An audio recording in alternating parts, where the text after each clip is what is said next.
Hello बच्चों, let's read this question. So this question says global demand of energy is rising because of, ठीक है, global demand of energy क्या कर रही है, राइज कर रही है.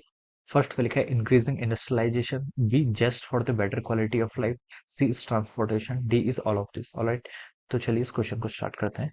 सो we can write down the key concept of this question. इस क्वेश्चन के बच्चों की कॉन्सेप्ट क्या लिख सकते हैं?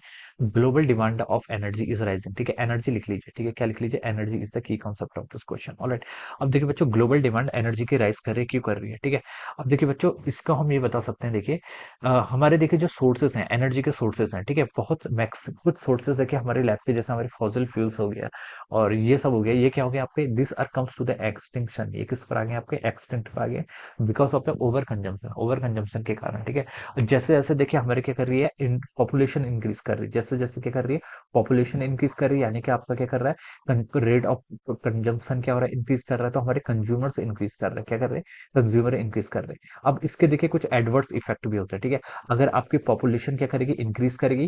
ठीक है, पॉपुलेशन के इंक्रीज करने से क्या होगा, देखिए जो जो रिसोर्सेस हैं, रिसोर्सेस की अमाउंट भी क्या करेगी, इंक्रीज करेगी. ठीक है, रिसोर्सेज इंक्रीज करेंगे तो हम बता सकते हैं हमारा जो इंडस्ट्रियलाइजेशन है विद टेक्नोलॉजी, टेक्नोलॉजी के साथ साथ देखिए जो हमारे इंडस्ट्री का एरिया है वो भी क्या कर रहा है, आपका इंक्रीज कर रहा है. तो हम लिख सकते हैं कि इंडस्ट्रियलाइजेशन में क्या हो रहा है, आपका इंक्रीज हो रहा है. ठीक है, और इंडस्ट्रियलाइजेशन क्या कर रहा है, पहले तो हम लिख सकते हैं कि इंडस्ट्रियलाइजेशन इंक्रीज हो रहा है. ठीक है, और पॉपुलेशन के देखिए और क्या क्या इफेक्ट है. देखिए जितनी आपकी पॉपुलेशन इंक्रीज करेगी उतना ज्यादा क्या होगा, आपका पॉल्यूशन भी क्या करेगा, इंक्रीज करेगा. ठीक है, पॉल्यूशन भी इसी पर क्या करता है, इसी फैक्टर पर क्या करता है, आपका डिपेंड करता है. ऑलराइट, पॉल्यूशन इंक्रीज करेगा. ठीक है, और लिखा है देखिए just for better quality of life. Just का मतलब होता है देखिए बच्चों, जस्ट का मतलब एंथुसियाज्म होता है. क्या होता है? Enthusiasm for better quality of life. ठीक है, with advancement of technology, technology के एडवांसमेंट के साथ साथ, ठीक है, हमारी जो लिविंग क्वालिटी है, जो लिविंग स्टैंडर्ड है, वो भी क्या कर रहा है, आपका इंक्रीज कर रहा है. तो हम बता सकते हैं कि better quality of life, this is also one of the reason. ठीक है, बेटर क्वालिटी ऑफ लाइफ, ये भी क्या होगा, आपका एक रीजन है. ठीक है, better quality of life. Right,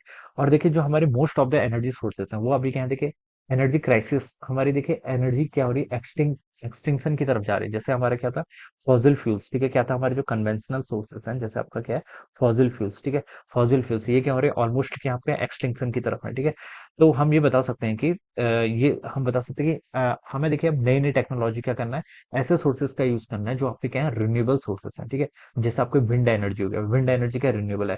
आपका हाइड्रो भी क्या है, हाइड्रो पावर प्लांट्स होते हैं, जो आपके वाटर है, एयर है. ठीक है, ये सबके आपके, ये आपके रिन्यूएबल सोर्सेज की कैटेगरी में आते हैं. किसकी कैटेगरी में आते हैं? आपके रिन्यूएबल सोर्सेज की कैटेगरी में आते हैं. ठीक है, अब देखिए इस पर अभी हम नई नई देखिए, अभी उस टाइम पर हम मेजरली फोकस कर रहे हैं किस पर, आपका सोलर एनर्जी पर. किस पर फोकस कर रहे हैं? सोलर एनर्जी पर, आपका विंड एनर्जी पर. ठीक है, एनर्जी साइंसेस की ब्रांच भी आप स्टडी करते हैं. किसकी? Energy sciences. ठीक है, एनर्जी साइंसेस के क्या होते हैं, आपके डिफरेंट डिफरेंट कोर्सेस होते हैं. ठीक है, आफ्टर ग्रेजुएशन. ठीक है, इस पर आपको देखिए यही सब जो आपके सोर्सेस हैं, इन्हीं सब के बारे में स्टडी किया जाता है. जैसे आपकी नैनो टेक्नोलॉजी है, नैनो टेक्नोलॉजी में देखिए हम क्या पढ़ते हैं, वेफर्स के बारे में पढ़ते हैं. जो आपके देखिए सिलिकॉन हो गया, या फिर देखिए क्या होते हैं, सीरियम और ग्रेफीन की पैलेट्स होती हैं. उस सब चीजों को क्या कर रहे हैं, हम एडवांसमेंट की तरफ मूव कर रहे हैं. ठीक है, तो ये सब देखिए हम किस लिए यूज कर रहे हैं, क्योंकि जो हमारे क्या कन्वेंशनल सोर्सेस ऑफ एनर्जी है, उनमें से फ्यू क्या हो गए, आपके फॉसिल, जैसे फॉसिल फ्यूल्स हैं, ये क्या हो रहे हैं, आपके एक्सटिंक्शन की तरफ आ रहे हैं.